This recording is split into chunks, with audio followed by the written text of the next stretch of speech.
sharper than any two-edged sword. A two-edged sword cuts you both ways. You can't handle a two-edged sword except by the handle. You can't touch a two-edged sword except by the handle, because if you do, it'll cut you. It'll cut you on both sides. It'll cut you going forward. It'll cut you going backward. It'll cut you in every direction. And so you don't mishandle the word of God. You have to take a hold of the handle itself and be very careful with it, because everything it touches, it cuts. It's more, think of it like a scalpel.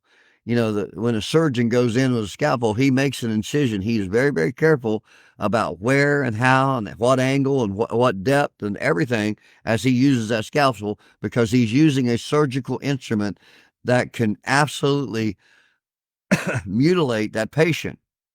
And so when you're dealing in the merchandise of people's souls, when you're dealing in the merchandise of people's lives, you do not handle it like Conan the Barbarian. No, no, no. You handle it very delicately, and you handle it very firmly in your hand, and you have control over it, and you don't wheel it around like you're trying to destroy somebody. You wheel it in such a way that people can understand the correction that it teaches, but also receive it in love without killing them. Without killing their desire for God, or the desire to seek you out, or to hear from you.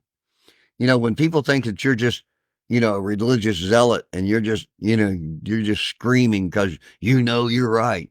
I mean, the people ain't going to receive from that. They will not receive from that.